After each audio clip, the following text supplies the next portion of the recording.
hours before his crucifixion, Jesus prayed.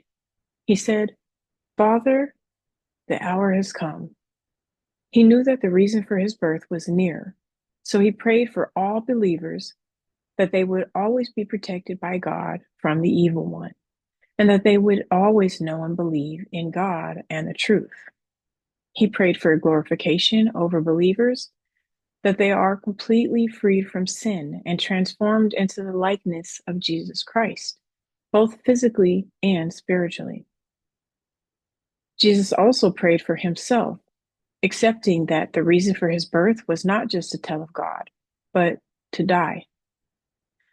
Jesus prayed for mercy from what was coming, but Jesus also prayed for strength and faith to endure what was coming, because he knew it was God's will. Jesus knew that Judas would betray him for 30 pieces of silver, leading the Roman soldiers to him for his capture. Jesus knew that Peter would deny him, saying, "I swear I don't know Jesus," while he was being beaten, spit on, and insulted. Though just hours earlier, Peter swore he would follow Jesus, even to death. Jesus would go on to be arrested and accused, beaten, laughed at, lied about, ridiculed, mocked, and even put to death by the very same people who had just days before welcomed Jesus to Jerusalem with great enthusiasm, acknowledging him and praising him as Messiah who came in the name of the Lord, shouting, "Hosanna," which means save us and deliver us. In front of the high priest for judgment, with no evidence that Jesus spoke or performed any evil or ever broke any law, they wanted an explanation from him about the accusation of blasphemy, which is, in short, lying about being the Messiah sent from God. They wouldn't hear Jesus for the little that he did speak. Instead, they beat him more, convinced he was guilty. When asked if he was the Messiah, Jesus said, "If I tell you, you won't believe me." Jesus knew they wouldn't listen and that they would continue to willfully reject him. To justify their accusations and his punishment, they sought people who lied about Jesus to prove that Jesus was not who he said he was. Although they were well versed on the messianic prophecy, and it was exactly happening, they didn't want the truth. They would only believe what they thought they knew, what they wanted to be true. But in their own ignorance, they didn't know that they didn't know anything. No matter what is the truth, if you will not hear truth, no one can hear it for you. He was questioned again in front of the governor Pilate and another ruler, Herod, whom both found Jesus innocent. Still, the crowd shouted, "Crucify him!" even choosing the release of a murderer, having Jesus take his place for punishment. Jesus was beaten some more, bound, whipped, and scourged, cutting into and ripping his flesh off each time he was lashed, exposing muscle and bone. A scourge is a whipping instrument that has several finger-like shreds of leather attached to the handle, made of sharp pebbles and hooks, so it would latch into and tear off flesh. A crown of thorns, or basically barbed wire, wrapped around his head and pressed in on his scalp. He was whipped and beaten more and paraded through the streets as he carried his 100-pound cross on his bruised, open-wounded, bloody, strengthless body, walking half a mile to what would be his dying place. The crowd cheered on the torture and laughed sadistically at the cruelty and inhumane violence against Jesus.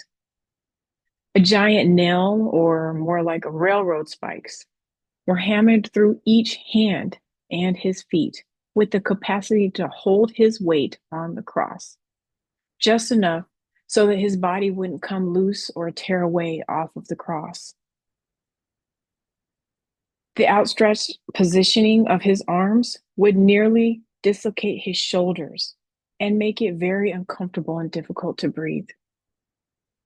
The punishment of crucifixion was for the worst of the worst criminals and intended to cause torture so excruciating, pain so unbearable, that the torment was enough for the person to beg for their death instead, but not enough injury to actually die from the torture itself or blood loss, leaving him to slowly die from the discomfort and impossibility of trying to take another breath. As the blood and sweat poured off of his face and body, his flesh hanging off of him, he was nearly drowning from the blood pooling in his lungs. Jesus' pierced and mangled body hung on the cross alive for a dreadful 6 hours. The physical pain, the mental and emotional aloneness, the public humiliation, and the mockery they made of everything he stood for, the revelation of human potential to be overcome by evil and hatred, behaving with despicable, animalistic, proud disregard. Yet Jesus showed no anger or hostility. He didn't shout back, defend himself, even ask for help, or express disappointment in anyone for what was happening. He never returned evil for evil. Throughout his crucifixion, Jesus didn't say much, but when he did speak, he was intentional with his words. Hanging on the cross, and in the middle of Jesus' most excruciating moments of physical and psychological torture and emotional deprivation, Jesus prayed, "Father, forgive them, for they know not what they do."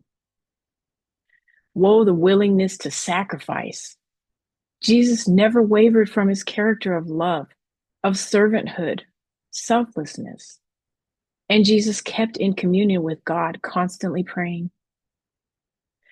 God sent Jesus to show us the way and the truth, to love our enemies, to pray for our persecutors, and to be willing to forgive them, even before they ask for forgiveness.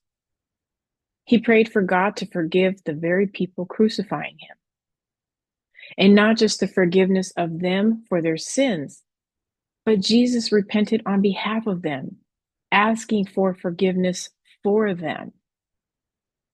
See, they didn't know that Jesus was carrying the cross for them, but he carried it for us too, because we are them. Jesus wasn't only praying for them, his persecutors, but he was praying for all of humanity.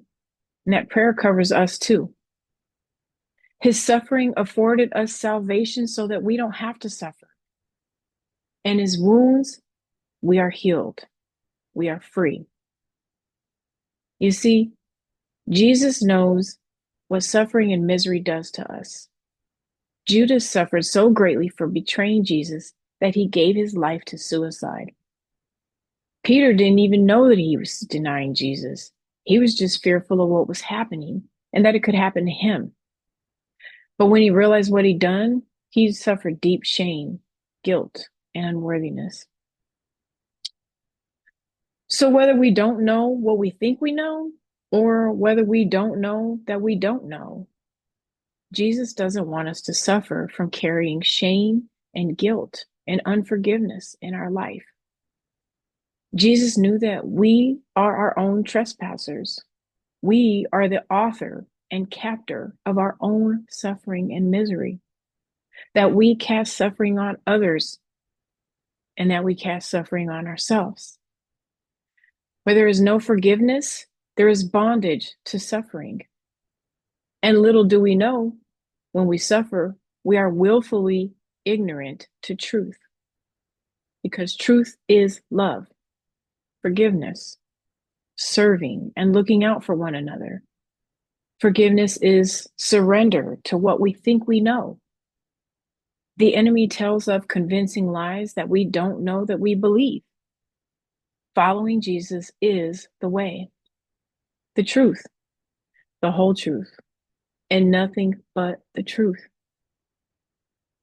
And if we don't know truth, then we don't know what we are doing. Father, forgive us. And Jesus, we are in awe of you. We can be so self serving and undeserving at times, yet you still choose us. Thank you.